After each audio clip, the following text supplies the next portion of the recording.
स्थित राधा नंदगिरी आश्रम में आयोजित संत समाज की अहम बैठक में श्री कृष्ण जन्मभूमि मुक्ति का मुद्दा पूरे जोर शोर से उठा। बैठक में उपस्थित संतों और धर्माचार्यों ने एक सुर में कहा कि यदि भगवान श्री कृष्ण यदुवंशी थे तो उनका जन्म स्थान आजाद कराना यादव समाज का ऐतिहासिक, धार्मिक और नैतिक कर्तव्य है। संत समाज ने इस विषय पर समाजवादी पार्टी के प्रमुख अखिलेश यादव से स्पष्ट नेतृत्व की अपेक्षा जताई। संतों ने कहा कि मुगल शासक औरंगजेब द्वारा श्री कृष्ण जन्मभूमि मंदिर को ध्वस्त कर वहां पर अवैध कब्जा किया गया, जो आज भी एक सफेद इमारत के रूप में मौजूद है, जहां प्रत्येक शुक्रवार को नमाज अदा की जाती है। संत समाज का आरोप है कि भगवान श्री कृष्ण का मूल गर्भगृह आज भी ईदगाह मस्जिद कमेटी के अवैध कब्जे में है, जिस स्थान पर मदन मोहन मालवीय, हनुमान पोद्दार और डालमिया परिवार द्वारा मंदिर का निर्माण कराया गया, वही वर्तमान में श्री कृष्ण जन्मभूमि मंदिर के रूप में जाना जाता है, जबकि असली जन्म स्थान अभी भी मुक्त नहीं हो पाया है। श्री कृष्ण जन्मभूमि मंदिर केस के मुख्य याचिकाकर्ता दिनेश फलाहारी महाराज ने दो टूक शब्दों में कहा कि यदि भगवान श्री कृष्ण यदुवंशी कुल में अवतरित हुए तो उनका जन्म स्थान मुक्त कराना यादव समाज और उसके नेताओं का फर्ज बनता है।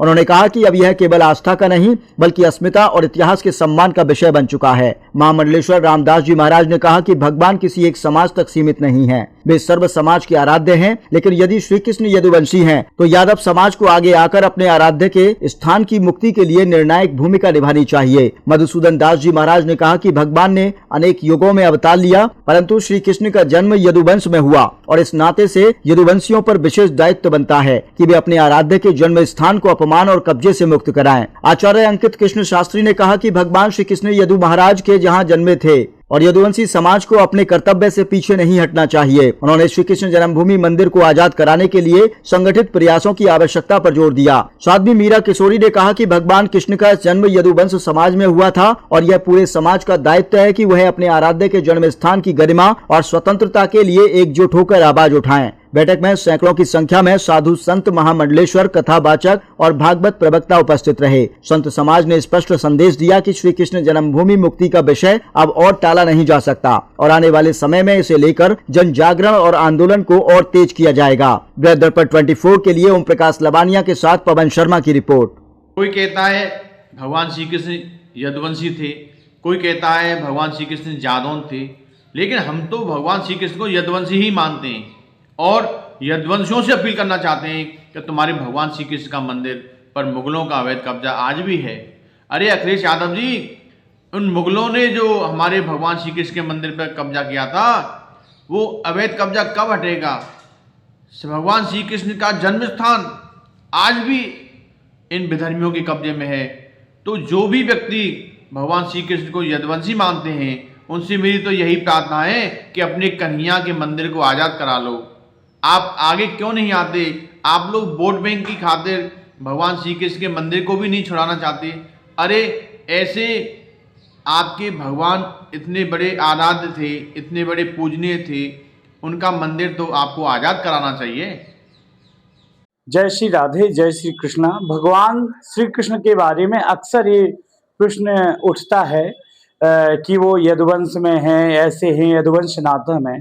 तो सत्य बात यही है कि वो यदुवंश कुल में आए हैं। उनके पिता का नाम वासुदेव है और मथुरा का शासक कंस है और यदुकुल के ही वो नाथ बताए हैं।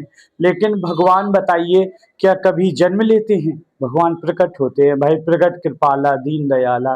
तो अगर भगवान कृष्ण यदुकुल के हो गए, फिर ठाकुरों के और राम जी हो गए रघुवंश नाथम, तो फिर ब्राह्मणों के कौन हुए? अगर ब्राह्मण के फिर परशुराम और वामन मानते हो तो पूरी पृथ्वी तो फिर वामन भगवान की है। सोचिए जरा। तो भगवान किसी के नहीं होते, चाहे वो वामन रूप में आए, चाहे वो राम रूप में आए, या वो कृष्ण रूप में आए, या वो नरसिंह रूप में एक भक्त के लिए ही प्रकट हो जाए राक्षसों को बचाने के लिए। तो ये सब भगवान जब भी जिस कुल में आए वो बड़े कुल में आए। जैसे यादवों का बड़ी परिवार है तो उन्होंने बताया आप लोग ऐसे रहिए, और फिर वही अंत में हुआ था कि सब एक दूसरे से लड़के मर गए। तो कहने का तात्पर्य भगवान ने, बंसी वाले ने बताया, मिलजुल कर रहिए। वो यादवों के ही कुल में आए, यदुवंश नाथन कहलाए, लेकिन उन्होंने इसलिए आए क्योंकि मिलकर आप रहें, प्रेम से रहें, और इसीलिए ठाकुरों के कुल में रघुनाथ जी आए। श्री कृष्ण राधे राधे। आज का तर्क ये है कि भगवान श्री कृष्ण यादवों के वंशज थे कि नहीं। सबसे पहली बात तो ये है, हमें बड़ी खुशी है क्योंकि भगवान श्री कृष्ण तो हर सनातनी के वंशज हैं, हम सबके वंशज हैं। और भगवान श्री कृष्ण का नारा है धर्म संस्थापनार्थाय संभवामि युगे युगे।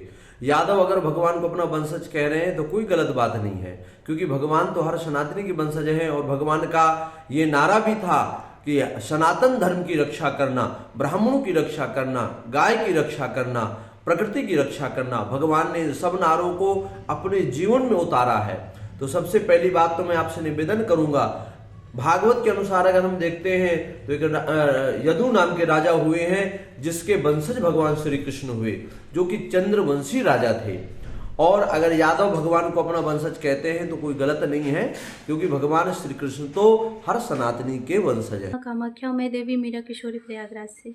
आज हमारे समक्ष एक प्रश्न आया है कि भगवान श्री कृष्ण यदुकुल के वंशज हैं अथवा नहीं।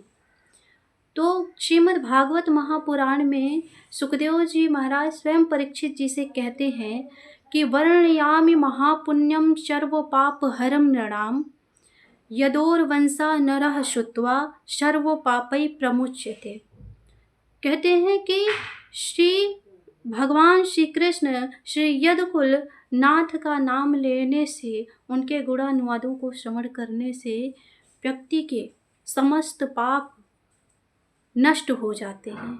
तो इस श्लोक से स्पष्ट होता है कि भगवान श्री कृष्ण यदुवंशी क्षत्रिय थे, वो यदुकुल के वंशज थे।